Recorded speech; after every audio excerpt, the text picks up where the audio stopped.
es el doctor Mario Weinfeld, como siempre, todos los lunes, todos los jueves, es un honor tenerte en el programa. Hoy sobre un tema que es el pedido de detención de un editor periodístico de un diario muy tradicional de la provincia de Buenos Aires, como el diario La Nueva Provincia de Bahía Blanca. Un diario procesista, para definirlo de una manera. Un diario de derecha, en Argentina hay varios diarios de derecha, tal vez no haya ninguno como La Nueva Provincia. Este no es el núcleo de la cuestión, pero es un contexto para contar. ¿De qué se acusa a Vicente Massot, que a esta altura es el editor de ese diario, que es un diario familiar? Fue viceministro de Defensa de Menem. Fue viceministro de Defensa de Menem, de un gobierno democrático, no, con posiciones que uno no comparte, fue una figura del gobierno democrático, pero es editor de un diario que no creó él, que es de la familia, pero un diario que tiene una posición tremenda en la dictadura, y ahora se lo acusa, no se lo acusa por delito de opinión, no se lo acusa por ser un facho, que lo es, no se lo acusa por eso, sino se lo acusa directamente por haber tenido participación directa y determinante en el secuestro y homicidio de 2 trabajadores gráficos. Recordemos más o menos la etapa, o sinteticemos lo que pasa. Hay 2 fiscales, se llaman Palazani y Nevia, que han planteado cargos muy consistentes, según dicen los que lo estudiaron. Un escrito de 137 fojas, muy fundado. ¿Cuál fue el precedente? Hubo durante el año 75, un año muy convulsionado en la Argentina, con muchísimo movimiento sindical, hubo un lockout en La Nueva Provincia. La Nueva Provincia en un momento cerró sus puertas, dejó de atender, los trabajadores se plantearon en huelga, hubo medidas de fuerza muy tremendas, y en ese momento La Nueva Provincia utilizó su plataforma informativa, el diario, para acusarlo de subversivos, de comunistas, en fin, de hablar en el lenguaje de la época, un lenguaje, estamos hablando de las inminencias del golpe de Estado. Producido el golpe militar, varios trabajadores fueron secuestrados, y 2 de ellos, que se llamaban Miguel Ángel Loyola y Enrique Heinrich, fueron asesinados. Lo que se vino investigando, lo que siempre se fue contando, estas historias siempre se van conociendo, se han conocido en la Argentina, pero digamos también se revelaron en estos últimos años a partir primero de la derogación de la ley de impunidad y después también de la mayor tranquilidad o confianza que tuvieron los testigos, los familiares de las víctimas y demás. ¿Qué es lo que se fue develando? Que toda la familia Massot, pero el que queda es Vicente, porque la madre no vive y un hermano de él que también participó, también falleció. Toda la familia Massot tuvo intervención directa en estos secuestros y homicidios. Tuvo una vinculación muy estrecha con las Fuerzas Armadas, eso es muy sabido. La enorme relación que tenía con Actel Vilas, el represor terrible que asolaba la zona. Y hay lo que también dicen los fiscales que tienen comprobado, son visitas de Massot a la ESMA. Recordemos que Bahía Blanca es un centro donde la influencia naval es enorme. Es enorme. Una ciudad muy conservadora, ¿no? Claro.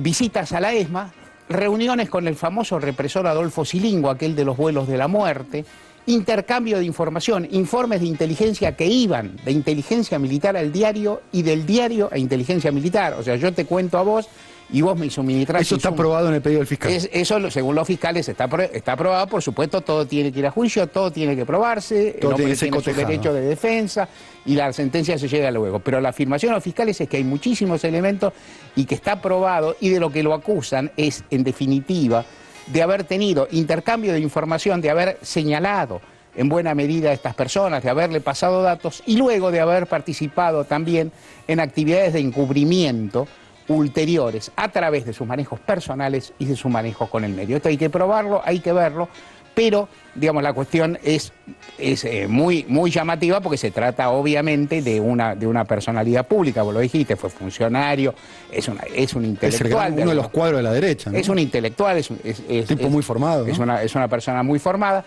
y esto obviamente es cantado, algo ya dijo La Nación en alguna editorial, cuando no, se asociará a la cuestión de la libertad de prensa o no. En este sentido, lo que vale la pena decir es que esa práctica de denunciar trabajadores, de perseguirlos y de matarlos, fue practicada por otras empresas que no eran periodísticas. Multinacionales, Ford, Mercedes-Benz. Claro. Y nadie dice que cuando se hacen esas denuncias se quiere interferir en el comercio de los automotores. A nadie se le ocurre. No. Ni decir cuando se acusa a Carlos Blaquier, que lo que se quiere hacer es perjudicar a la industria del azúcar. Entonces, con un criterio paralelo, aunque parezca traído, no es para nada.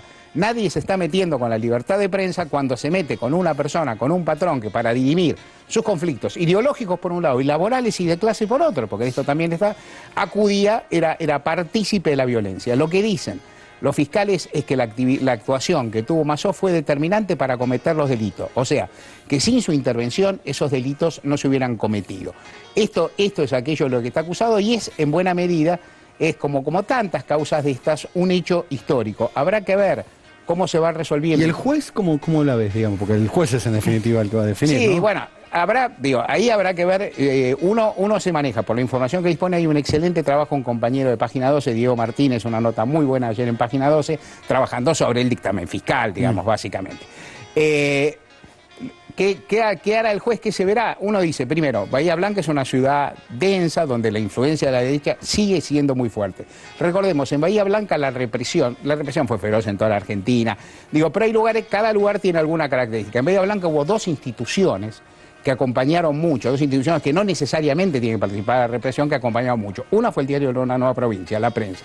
La otra fue la universidad, que era un foco de represión muy grande, donde la AAA tenía figuras muy importantes, digamos, y cuadros, y desde ahí también funcionaba. Entonces la represión ahí fue muy feroz y muy sangrienta. ¿Qué hará el juez? Habrá que ver cómo es. En este tema Rosa 1 que hablamos la otra vez, a veces hay que ver cómo funcionan los jueces locales y vinculados a los poderes locales, porque uno casi no tiene dimensión de lo que son en algunos lugares de provincia esos diarios. Nosotros hablamos del poder de Clarín acá en la Argentina, que es gigantesco. Ahora, el poder de los diarios locales en lugares de provincia... Es como el Clarín de Bahía Blanca. Sí, es un poco más, porque claro, en algún sentido... no quiero hacer lo que quiero decir es, las redes son más chicas, la gente se conoce mucho, las vinculaciones son mayores, seguramente hay pocos jueces, entonces habrá que ver cómo se resuelve ese. En el momento lo que hay es algo que ya se ha visto en otros casos, que tiene que ver con el caso de Blaquier. Hay otro caso interesante, Dani, que es el de Astarza, que lo cuenta muy bien el historiador Federico Lores en un libro que se llama Los zapatos de Carlito, donde también hubo una tremenda represión a trabajadores. Los trabajadores fueron mayoría de las personas eliminadas, las personas desaparecidas durante el terrorismo de Estado. Y si uno hace bien la cuenta, lo fueron mucho más los trabajadores de base y los delegados que los sindicalistas de mayor rango. Ese es otro tema. Lo que sí es un tema importante es que nada de lo que se está haciendo contra Mazó es en el contexto de la discusión sobre la libertad de prensa, es en el contexto de la cooperación o no con el terrorismo de Estado y de la participación activa en la represión. Excelente, muy buena.